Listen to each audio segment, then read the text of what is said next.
ఇట్లు తన పతిదేవుడు పలుకగా మిక్కిలి శోకవ్యాకులత అయిన దేవకి నవజాత శిశువును వసుదేవునికిచ్చెను. కుమారుని ఇచ్చినప్పుడు మనస్వినియగు ఆమె అంగములన్నయూ వణికిపోవచుండెను. ధర్మాత్ముడగు వసుదేవుడు ఆ బాలకుని తీసుకుని కంసుని భవనమునకు వెళ్ళెను. మార్గమధ్యమున జనులు అతని గొప్పతనమును ప్రశంసించసాగిరి. సోదరులారా, ఉత్తమ భావము కల ఈ వసుదేవుని చూడుడు. కేవలము సత్యవచనమునకు కట్టుబడి ఇతడు తన కుమారుని మృత్యుముఖమున పడవేయుటకు పోవచున్నాడు. ఇతడు గొప్ప సత్యవంతుడు, ఎప్పుడునూ ఇతరులను నిందించి ఎరుగడు. ఇతని జీవితము సార్థకమైనది. ఇతనిది ఎట్టి అద్భుత కర్మయో గమనింపుడు. రాజా, ఇట్లు మార్గమధ్యమున ప్రజల నోటి నుండి వసుదేవుని గురించిన ప్రశంసా వాక్యములు వెలువడుచుండెను. వసుదేవుడు కంసుని భవనమునకు చేరుకొనెను. అప్పుడే పుట్టిన ఆ పసికందును కంసుని ముందుంచెను. ఆ బాలకుడు మామూలు మనిషి కాక ఏదో దేవత వలె ఉండెను. వసుదేవుని మనస్సు నందలి ధైర్యమును చూసి కంసునకు కూడా మహదాశ్చర్యము కలిగెను. అతడు పిల్లవానిని చేతికి తీసుకొని నవ్వుచూ ఇట్లు పలికెను. సురసేన కుమార వసుదేవ, నీవు ధన్యుడవు. నీవు నీ పుత్రుని నాకు వసగితివి. దీనివలన నీ మంచితనము నాకు తెలియవచ్చెను. ఈ బాలకుడు నాకు మృత్యువు కాదు, 8వ బాలకుడే నాకు మృత్యువని ఆకాశవాణి నుడివెను. కనుక ఈ కుమారుని నీవు ఇంటికి తీసుకొని వెళ్ళుము. మహామతి, నీ 8వ పుత్రుని తప్పక నా కొసకము. ఇట్లు పలికి దుష్టుడగు కంసుడు ఆ బాలుని వసుదేవునకు అప్పగించెను. ఈ బాలుడు కుశలముగా ఇంటికి వెళ్ళు కాక. అప్పుడు వసుదేవుడు మిగుల సంతోషముతో ఆ బాలుని తీసుకొని తన భవనమునకు వెళ్ళెను. కంసుడు కూడా నిశ్చింతుడై మంత్రులతో నుడివెను. నిష్ప్రయోజనముగా ఈ బాలుడెందుకు చంపబడవలయును? దేవకి యొక్క అష్టమ గర్భము నాకు మృత్యువని ఆకాశవాణి ప్రకటించెను. కనుక ఈ మొదటి బాలుని చంపి నేనెందుకు పాపభారమును తల మీద వేసుకొనవలెను? ఆ సమయమున అచ్చటి మంత్రులందరూ అవును మహారాజా, ఇది మిగుల సముచితము అని పలికిరి. అప్పుడు కంసుడు అచ్చటి నుండి అందరినీ వెళ్ళిపోవుటకు అనుమతించెను. అప్పుడు వారందరూ తమ తమ గృహములకు వెళ్ళిపోయిరి. అందరూ వెళ్ళిపోయిన తరువాత నారద మునీంద్రుడు అచ్చటికి ఏతించెను. ఆయన రాకను చూసి కంసుడు తన ఆసనము నుండి లేచి నిలబడెను. ఆ మునీంద్రునకు స్వాగతము పలికెను. అర్ఘ్యపాద్యాది సముచిత గౌరవములను సమకూర్చెను. తదుపరి రాక్షసరాజుకు కంసుడు మునీంద్రుని కుశలమడిగి, మహర్షి, మీరిచ్చటకు ఏతించిన కారణమేమి అని అడిగాను. అప్పుడు నారదుడు నవ్వుచూ కంసునితో ఇట్లు పలికెను. మహానుభావుడవగు కంస, నేను సుమేరు పర్వతమునకు వెళ్ళి ఉంటిని. అచ్చట బ్రహ్మ మొదలగు ప్రముఖ దేవతలందరూ సావధానులై కూర్చొని ఉండిరి. వసుదేవుని ధర్మపత్నియగు దేవకి గర్భమున దేవాదిదేవుడు భగవంతుడగు విష్ణువు నిన్ను వధించుటకు జన్మించును. అందువలన నీతిని తెలిసిన వాడవై నీవు దేవకి కుమారుని సంహరించు. అవకాశమును ఏల జార విడిచితివి. కంసుడు ఇట్లు పలికెను. నేను దేవకి యొక్క 8వ కుమారుని వధించదను. అతడే నాకు మృత్యువని ఆకాశవాణి పలికెను. అప్పుడు నారదుడు ఇట్లనెను. మహారాజా, మంచి చెడులను అన్ని విధముల నీతులకు నీవు అపరిచితుడవైతివి. దేవతల మాయాబలమును నీవెరుగుదవు కదా. అట్టి నీకు నేనేమి చెప్పగలను? సూర్యుడు వీరుడైన పురుషుడు తన శుభమును కోరువాడు ఎప్పుడునూ ఎంత చిన్న శత్రువైనను ఉపేక్షింపరాదు. లెక్కించినచో ఆ ప్రతివాడును 8వ వాడుగానే పరిగణింపబడును. నీవన్నీయూ తెలిసి కూడా మూర్ఖుడవై శత్రువును వదిలిపెట్టితివి. ఇట్లు పలికి నారద మహాముని వెంటనే అచ్చటి నుండి వెళ్ళిపోయాను. అతడు వెళ్ళిపోవగానే ప్రచండ మూర్ఖుడగు కంసుడు బాలకుని తెప్పించుకొనెను. అతన్ని రాతి మీద విసిరి కొట్టెను. ఆ బాలుడు మరణించగా కంసుడు సంతోషించెను.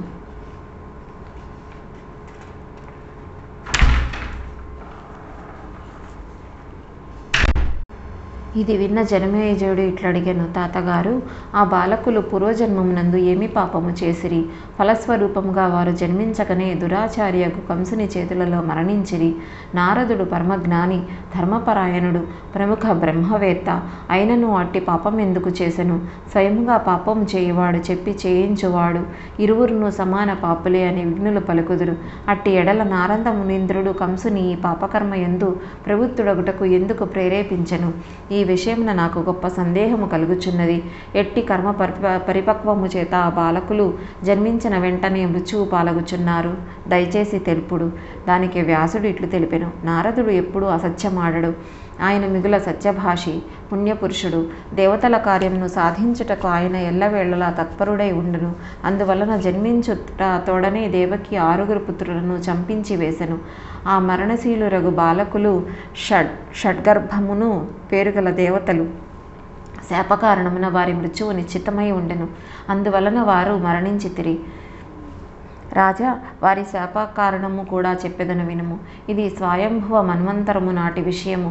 ఈ 6 మునివరుడగు మరీచి యొక్క బలశాలురగు పుత్రులు. మరీచి వలన ఊర్ణనాభి అని పేరుగల భార్య యందు వీరు 6 జన్మించిరి. వీరు ధర్మశాస్త్రమునందు ప్రకాండ పండితులు. ఒకానొక నాడు బ్రహ్మదేవుని ఒక మాట మీద వీరికి నవ్వు వచ్చెను. అంత ఆ స్వామి మీరసురుని యోని యందు జన్మింతురుగాక అని శాపమొసకెను. దాని ఫలితముగా ఆ 6 కాలనేమికి పుత్రులై పుట్టిరి. వారు మరొక జన్మమున హిరణ్యకశిపునకు పుత్రుడైరి. కానీ వీరికి పూర్వజన్మము ఇంకనూ ఉండెను. అందువలన పూర్వజన్మ శాపంతో భయభీతులై ఆ జన్మలో శాంతిపూర్వకముగా సావధానులై తపమునరించుచుండిరి. అందుకే బ్రహ్మ ప్రసన్నుడై వారికి ప్రత్యక్షమయ్యను. అప్పుడు ఇట్లా నేను, ఓ భాగ్యశాలురారా, మీరు నా కృపకు పాత్రులైన పౌత్రులు. పూర్వకాలమున నేను మీకు శాపమొసగి ఉంటిని. కానీ ఇప్పుడు నేను మీ ఎడల ప్రసన్నుడనైతిని. మీరు వరములను కోరుకొనుడు అని పలికెను. అప్పుడు బ్రహ్మవచనములను విని షడ్గర్భుల మనస్సు ఆనందముతో నిండిపోయెను. వారు తమ కార్యమును సఫలము చేసుకొనుటలో తత్పరులై ఉండిరి. అందువలన అందరూ తాము అభిలషించిన వరము అడిగిరి. పితామహ బ్రహ్మదేవ, మీరు మా ఎడల ప్రసన్నులైనచో మేము కోరిన వరముల నొసగి మమ్ము అనుగ్రహింపుడు. దేవతలు, మానవులు, మహాసర్పములు, గంధర్వులు, సిద్ధేశ్వరులు వీరెవరి చేతనైనను మేము మరణించరాదు. వీరిలో ఎవరైనను మమ్ములను వధింప సమర్థులు కాకుండా వలయును. ఇదియే మా కోరిక. అప్పుడు బ్రహ్మ షడ్గర్భులతో ఇట్లా నేను, మీరు ఈ కోరికలన్నీ పూర్తిగా ఫలించును. మహానుభావులారా, ఇక మీరు వెళ్ళిపోవచ్చును. నా వచనములు అమోఘములు, వీటిని సంశయింపవల అవసరము లేదు.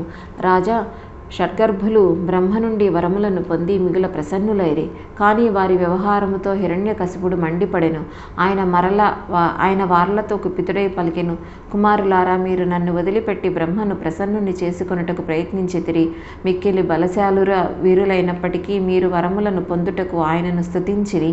మా స్నేహమును పూర్తిగా తృణీకరించిరి.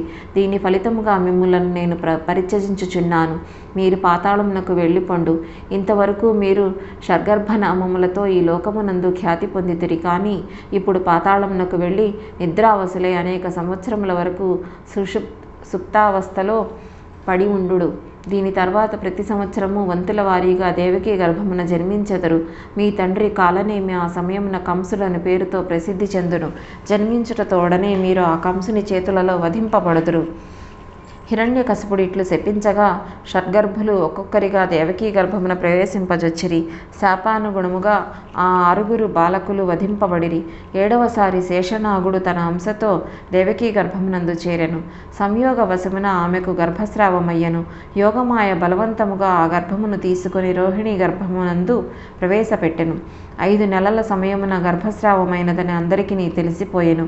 దేవకీ గర్భపాత విషయము కంసునికి కూడా తెలిసెను. ఈ విషయము ఆ దురాత్మునికి మిక్కిలి ఆనందము కలిగించెను. దేవకీ అష్టమ గర్భమునందు స్వయముగా భగవంతుడు విచ్చేసెను. దేవకార్యమును సిద్ధింపచేయుటకు, భూభారమును తగ్గించుటకు, శుభప్రదముగా ఆ స్వామి రాకకు ప్రముఖ ప్రయోజనమై ఉండెను. మునివర్య, వసుదేవుడు కశ్యపుని అంశ. ఇతని వద్దనే భగవంతుడకు శేషుడు, శ్రీ మహావిష్ణువు తన అంశలతో ప్రకటితులైరి.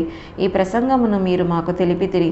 ఇప్పుడు పృథివీ ప్రార్థించగా ఆమె భారమును దూరము చేయుటకు దేవతలెట్లు అవతరించిరో దయచేసి తెలుపుడని జన్మేజయుడు అడిగెను. అప్పుడు వ్యాసుడు ఇట్లు పలికెను, దేవదానవులు తమ తమ అంశలతో ధరాతలమును చేరి ప్రసిద్ధులైరి. వారందరి వృత్తాంతము సంక్షిప్తముగా వచించెదను వినుము. వసుదేవుడు కశ్యపుని అంశతో, దేవకి అతిథి అంశతో ప్రకటమైరి. బలరాముడు శేషుని అంశ. వీరందరూ ప్రకటమైన తర్వాత ధర్మనందనుడగు నారాయణుని విషయము తెలిపియుంటిని. ఆయనయే శ్రీమంతుడు. స్వయముగా భగవానుడు శ్రీకృష్ణుడిగా ధరాతలమునకు విచ్చేసెను. మునివరుడగు నారాయణుడు శ్రీకృష్ణుని రూపమున ప్రకటము కాగా అతని కనిష్ట సోదరుడు నరుడు అర్జునుడై భూతలమునకు వచ్చెను. యమధర్మరాజు అంశతో యుధిష్ఠిరుడు, వాయువు అంశతో భీమసేనుడు, అశ్విని కుమారుల అంశతో మహాబలశాలురగు నకుల సహదేవులు జన్మించిరి. కర్ణుడు సూర్యుని అంశతో ఆవిర్భవించెను. విదురుడు ధర్మరాజు యొక్క అంశతో ప్రకటమయ్యను. ద్రోణాచార్యుడు బృహస్పతి అంశతో, అశ్వత్థామ రుద్రుని అంశతో ఉత్పన్నులైరి. స్వయముగా సముద్రుడు శంతనుడయ్యను. గంగ అతనికి పత్ని అయ్యనని బుధజనులు చెప్పుదురు. పురాణ ప్రసిద్ధుడగు గంధర్వరాజు దేవకుడుగా ధరాధామమున సుశోభితుడయ్యను. భీష్మ పితామహుడు వసువుగా, విరాటుడు మరుద్గణముల అంశగా చెప్పబడుదురు. అరిష్టనేమి పుత్రుడు హంసుడు ఈ జగత్తునందు ధృతరాష్ట్రుడను పేరుతో ప్రసిద్ధి చెందెను. కృపాచార్యుడును కృతవర్మయ్యను విడివిడిగా మరుద్గణముల అంశలని చెప్పుదురు. దుర్యోధనుడు కలి యొక్క అంశయని, శకుని ద్వాపర అంశయని తెలుసుకొనుము. ప్రసిద్ధుడగు సోమపుత్రుడు సువర్చసుడు. అతడు సోమప్రతుడగు యాదవ నామముతో ఖ్యాతి వహించెను. దృష్టద్యుమ్నుని అగ్ని అంశతో, శిఖండి రాక్షస అంశతో ప్రకటమైరి. ప్రద్యుమ్నుడు సనత్కుమారుని అంశయని చెప్పుదురు. ద్రుపదుడు వరుణుని అంశతో జన్మించెను. స్వయముగా భగవతి లక్ష్మి ద్రౌపదియై ఈ జగత్తునకు విచ్చేసెను. ద్రౌపది యొక్క 5 కుమారులు విశ్వేదేవుని అంశలుగా చెప్పబడుదురు.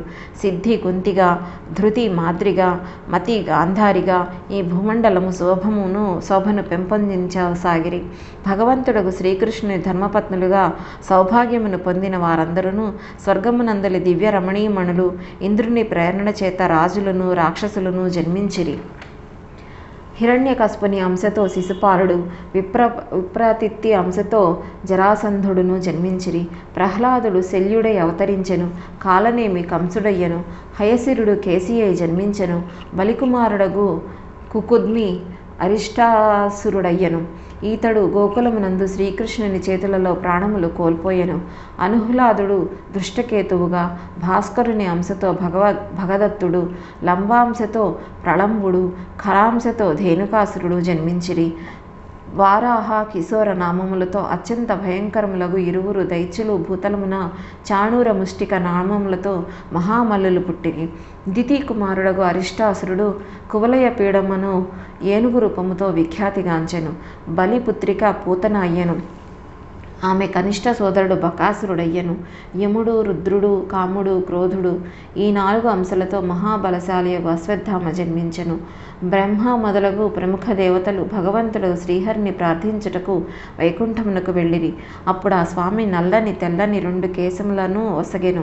తదనంతరము పృథివీ భారమును తొలగించుటకు నల్లని వెంట్రుక నుండి భగవంతుడకు శ్రీకృష్ణుడు మేఘశ్యామ వర్ణుడై, తెల్లని వెంట్రుకతో మహానుభావుడగు బలరాముడు శ్వేతవర్ణుడై ప్రకటమైరి. భక్తిభావముతో ఈ అంశావతార ప్రసంగమును వినిన వారు సమస్త పాపముల నుండి విముక్తులగుదురు. తమ బంధు బాంధవులతో ఆనందముగా కాలము గడుపుదురు.